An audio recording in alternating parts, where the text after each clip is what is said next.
Hey y'all, happy Wednesday. It is 18th of May, and I'm here, of course, with my favorite co host, Mr. Mike Clifton, along with a special guest, CW Hawes. We're going to be talking mystery today. But before we get there, Mike, how was your weekend? It's pretty good. Uh, Worked out in the yard a lot and um, enjoyed the weather. Did a lot of porch sitting and stress free living, I guess you might say. Gotta love the Uh, country life. yeah, yeah. Well, mine was still hobbling around. It seems that when I fell in Kilgore, I actually sprained both my ankles. So, one worse than the other. The other one's still not great, but I had to Yeah. hobble around on crutches, which made life really fun.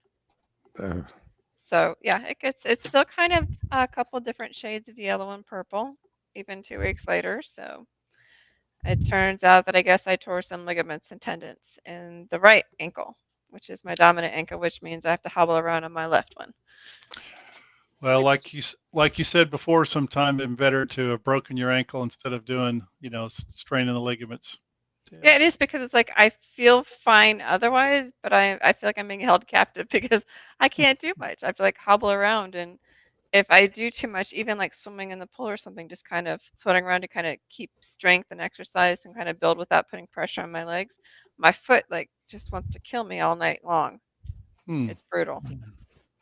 So Well, anyway, CW, how was your weekend?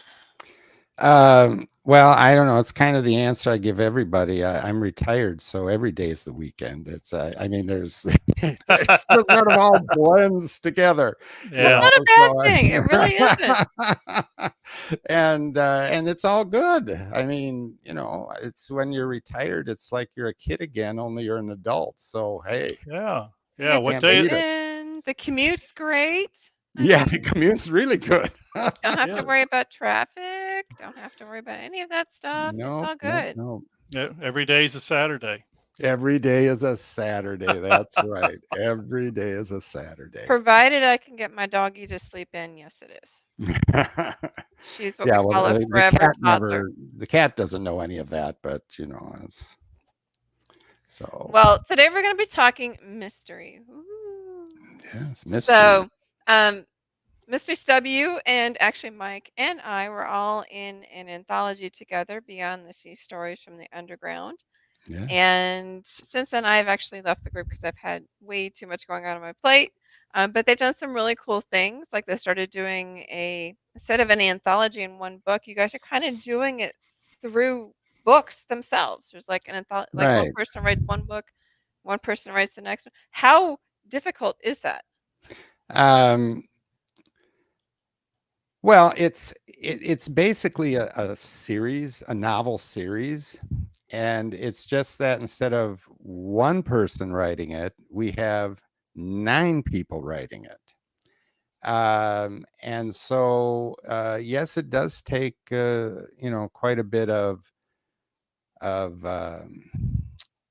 talking and coordinating. I mean, We have because some are planners, some are pantsers. I mean, yeah. how do you determine who I goes don't in the well lineup and yeah well so everybody writes their own novel, mhm. so and so they have their basic story and their basic characters. They can borrow other characters that we've created if put in their story if they want. So one of my characters, Harry Thurgood, he shows up in Caleb's book, and he shows up in Cindy's book, and he's in Linda Pirtle's book, and then Jim Callan, he's using my character, the Reverend Ember Cole, in his book. So, and so we, make use of each other's characters, but we have to also talk with each other to make sure that we are being faithful to, the original creator's idea of what the character is like. So you don't Uh, go against the character of the character. yeah, you don't Mhm. want that. So, you want to have some consistency. Obviously, somebody else is going to be writing it, so it'll be a little bit different. But Now, is your book a mystery? well, yeah. As it, and that was just a fluke, actually. It turned out that all 9 of us decided we were going to write crime novels of some Oh, are you type, serious? and so it just worked out that way. So we just decided to name the series the Magnolia Bluff Crime Chronicles. And So Magnolia Bluff is a very bad place to live. Is that what I'm hearing? no, it's a beautiful place to live. Where You just everybody have gets to, killed? well, you just have to look behind you very often. So that's, Yeah. So but yeah, are there any? People are just dying to move there. Is that what you're saying? Yeah. it's like midsummer, Yeah. Yeah. Oh yeah. or So so what CW, are there any parameters that you all have to follow in this consortium, this series? well, you can't kill off somebody else's character, Okay. Without that, permission? yeah, well, without permission, right? And so you Leave it can't to me do to that, find that loophole in there somewhere. right? Yeah, you can't do that. The books all have to basically take place in Magnolia Bluff, or Okay. close by, um, and and that's kind of basically about it. Like I said, we've all ended up writing crime novels. They're uh, pretty much all amateur sleuths. Sure. I think Kelly Marshall does have a conservation officer as her main investigator. Um, so, So that's I kind of have a the first professional. 2 books. So I do have yours and Caleb's so far. yeah, Ah, I'm good. looking Thank forward you. to them. I But think I that's have not. yours and Cindy's. Yeah. Yeah, Oh, Cindy's good. is out too? I didn't miss that one. Well, So Cindy's isn't out yet. Hers oh, out okay. comes out next month. Okay. I Oh, thought I've been following along with them. So so that's not the Kate. only mysteries that you write though, is it? Mm, What's that? That's not the only mysteries that you write though. Oh, no, no. As a matter of fact, Magnolia Bluff, the Death Wears a Crimson Hat is sort of a sideshow, in a sense. My main series of mysteries is the Justinia Wright Private Investigator mysteries, I, and yeah. well, I've read several of your Justinia Wrights. I was curious as to how did you how did you come across, or how did you develop your character, Justinia Wright? Did you already have her in mind? Did you have an idea of somebody, maybe you've met a character or something that somebody reminded you of that, or how did that come about? What was the evolution of her character? Okay. Well, good. Thanks. That's I love talking about Tina. So I worked in the public library in Anoka County, Minnesota for 5 years. While there, the librarian of the branch that I was at loved mysteries and got me hooked on mysteries, particularly Nero Wolfe mysteries. Mm, And so one day I was reading an Ellery Queen magazine, and they were introducing a new sleuth, and her name was Athalea Good. And she was, I don't know, a baker or something. And the editor was saying that he hoped this series would grow because there weren't very many female detectives. Hmm. Now, this was just before, we had this whole slew of with Kinsey Mulhone and V.I. Warshawski, and that whole gang of women writers and women detectives hit the scene. This was just before that. Hmm. So I got thinking about that story and what the editor said, and I said, well, Athaleia comes from the Greek, means truth. So you have truth and good. I said, how about if I go Latin and English? So I got thinking about it, and I said, well, investigators are into justice, so I'll call her Justinia. And then I said, well, let's see, Athaleia Good, Well, the investigator really ultimately needs to be right. Mhm. So that's how her name came about, Justinia Wright. Um, Initially, I kind of, at least physically, I kind of modeled her after my sister. Uh, and since then, she's evolved into her own person. But initially, it was my sister who kind of gave me the idea for at least her physical, how she looked.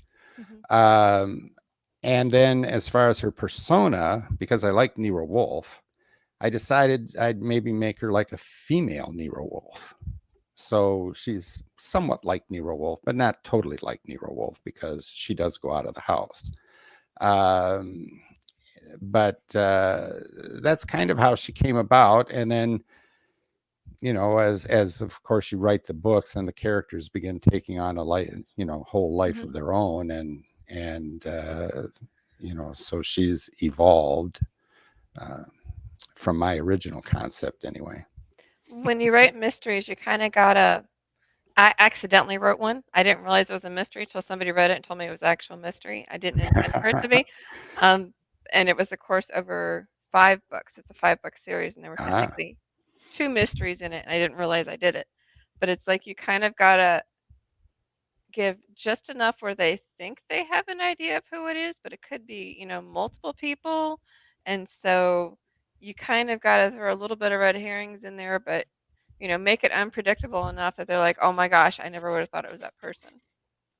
well, yeah, that's the normal way you do it. Yes. um, I don't do it that way. I'm a pantser. I mean, So am I. I'm an ultra pantser. I do what H. Bedford Jones used to do. He's called the king of the pulps because he was so prolific. He'd have 4 typewriters going at once because if he got stuck on one story, he just slid over to another typewriter and continued typing. Wow. And that's where So computers, you can just click into a different folder. yeah, It's all good. well, yeah, this was back in the 1920s. Hmm. So, um, but yeah, one computer I suppose is cheaper than 4 typewriters, huh? But anyway, but Paper, ribbon, all yeah, that. yeah, Yeah. all that stuff. So, um, but anyway, and he said this in his book on writing that he just put the sheet of paper in the typewriter and started typing. Mhm. Period. That's what I normally do. Well, good. Yeah. So we're on the same Yeah, page. I'm like Yeah. poster child pantser right here. Yeah. So when I sit down to write a Justinia Wright mystery, usually I have some kind of initial scene that just pops into my head. Hmm. So I write it down, and I write everything longhand. Oh. I hate typing, so um, I write everything longhand, and uh, it's probably a tactile thing because I really like, I really like holding the pencil. I like the feel of the paper. I like how the ink or the lead flows on the page. It's just a tactile quirk with me, I guess. I But see. If anyway, I did that, I wouldn't be able to read it, but, that's so that's well, why I yeah, do it. there is that issue too, I'm like, "What but did I put here?" yeah, right. Well, that's why I Yeah. print everything. Mhm. Right. Um, so, but when I sit down, I just start writing. It's not often that I have any idea who did it. I kind of write like I read, so Mhm. it's a journey of discovery. Yeah, like I said, I didn't even mean to write a mystery, and I did. Yeah, well, that's yeah. Yeah, I So don't I never know how my stories are gonna end, so. yeah, well, I mean, with a mystery, it's kind of a set ending. The detective's going to solve the crime. So I mean, you don't have to think about that too much. I mean, there are the odd ones that are kind of open ended or whatever. But for the mystery genre, the real hardcore mystery readers, they expect a certain formula to be followed. So, and But because yeah, Mike, what were you going to say? I was just going to ask you because I know we're all pantsers. Do you have a when you sit down? Of course, you pantsers. You wait for the inspiration to hit you, and you go wherever it takes you. I mean, I get that, but do you have like a general outline, like an ending? Do you have a general idea of how you're going to end it, and everything in between is fair game, or how does that work with the way you write your mysteries? Well, with mysteries, like I said, they are formulaic, so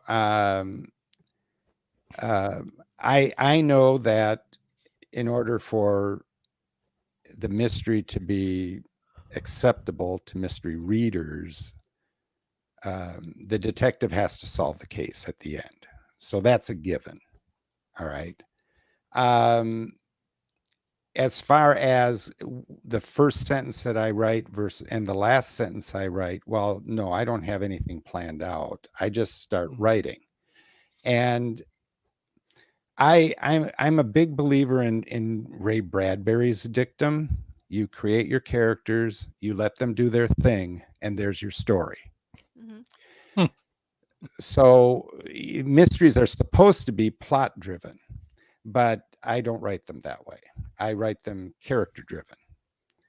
And so I come up with, obviously I have the detective, I have Tina and her brother Harry, who's the Watson.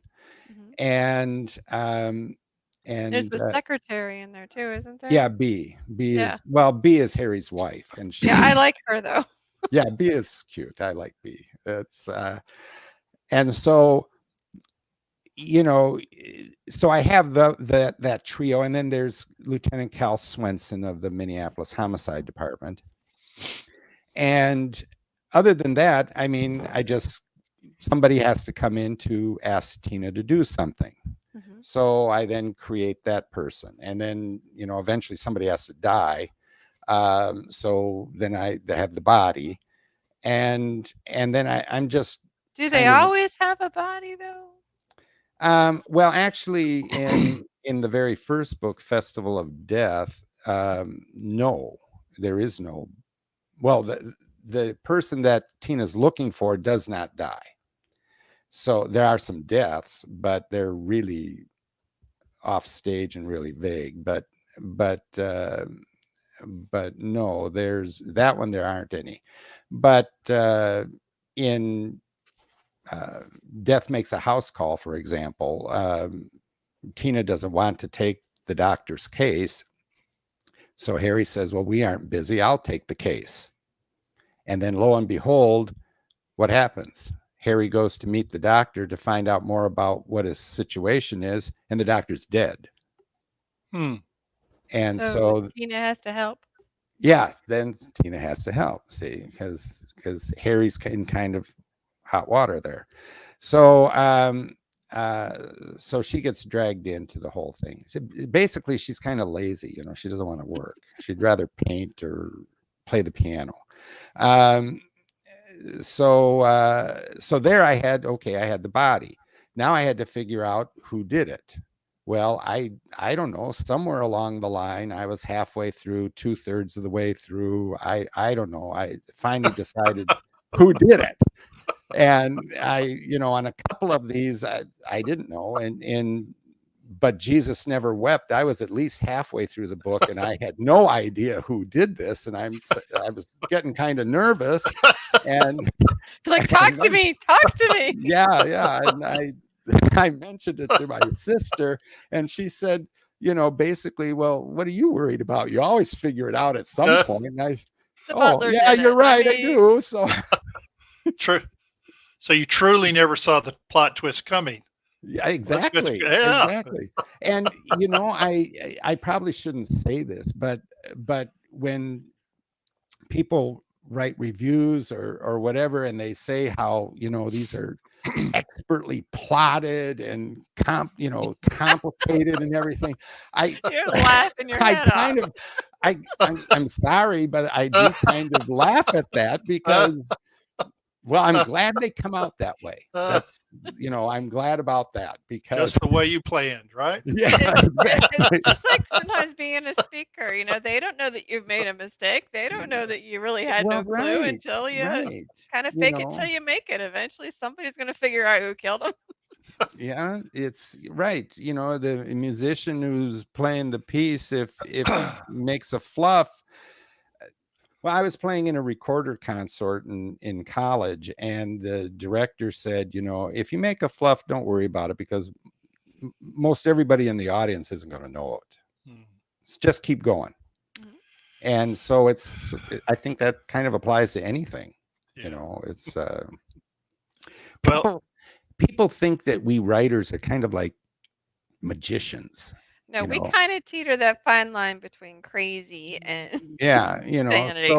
so there's a certain magic about what we do, and it does pay to kind of keep that myth going, but Definitely. uh, so well, Now CW, yours now are we're kind talking. Go ahead. I know yours are kind of the Justinia rights are kind of a little bit more short than your normal books, correct? well, I write short books, period. Okay. You know, I I know they're quick I reads, that's why. well, yeah, I number one, I like short books as a reader. Mhm. I grew up reading short, stories, and the novels back then in the 50s were, short. Yeah. They were like 40,000 words or whatever, and the publishers had to, by the time the 60s hit, the publishers were slapping two novels in the ace doubles or whatever, two novels in a book just so they can make money off of them. It's so I grew up with short books, and Mhm. I like short fiction. So my novels usually aren't more than, I don't know, 50, maybe 55,000, maybe. More than an Uh, Othello. Yeah. yeah, I Yeah. mean, technically a novella ends at about 40,000 words, Yep. Yep. Yep. and I mean, there are a couple Justinia rights which don't quite make 50,000, Mhm. and I don't worry too much about that, because the book just needs to be long enough to cover the subject, and that's it. And Right. you don't. I hate when it's padded, quite honestly. And Mhm. when you're Yeah. reading a book and it's padded because they don't need this to further the story.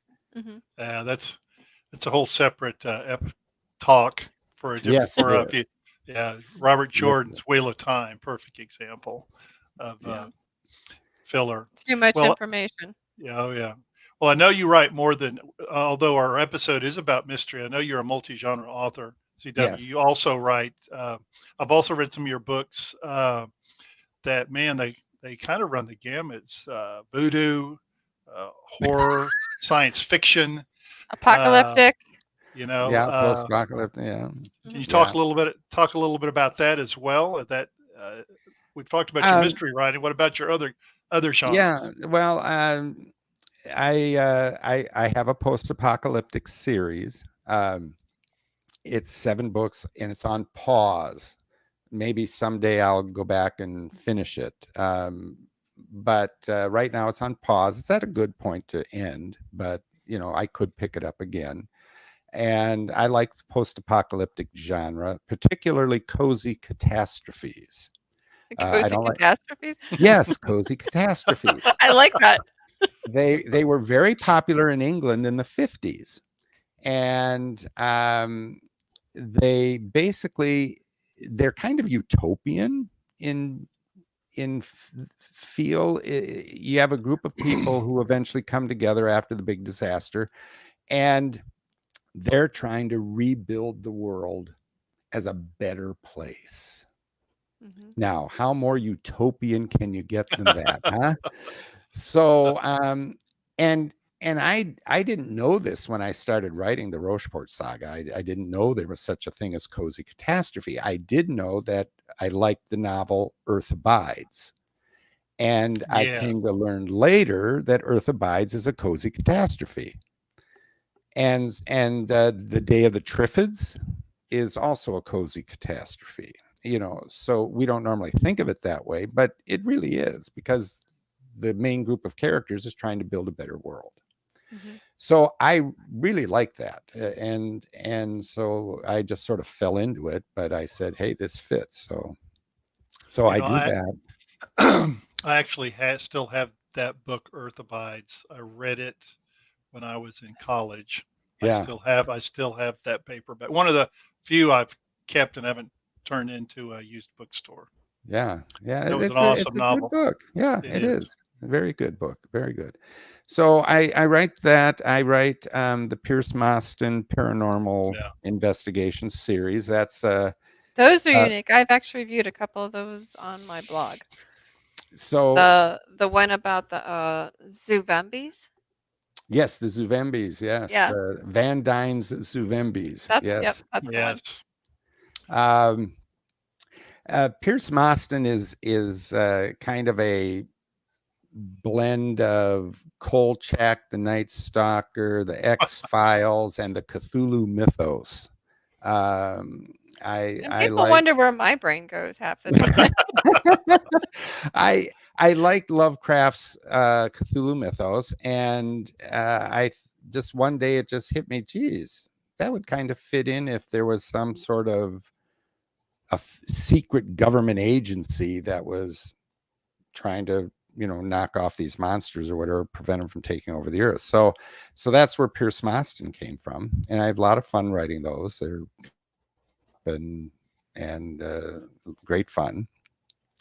I also have some alternative history. I started a series with Lady Drew Drummond, who's an investigative reporter, and I just have two books in there, and I don't know that I'll ever go back to that. That's kind of one of those. I did it, and that's it, But Scratch who that knows? itch. Yeah, yeah. Sometimes I it's scratched that itch. That's right. Yeah. sometimes it's just like a challenge. Like, can I do Yeah. this? Yeah. Well, You I know? was interested in diesel punk at the time, or deco punk, and I've kind of moved off from there. Um, but I think they're okay books, And Rand Hart and the Pajama Putsch is actually based on a real historical event.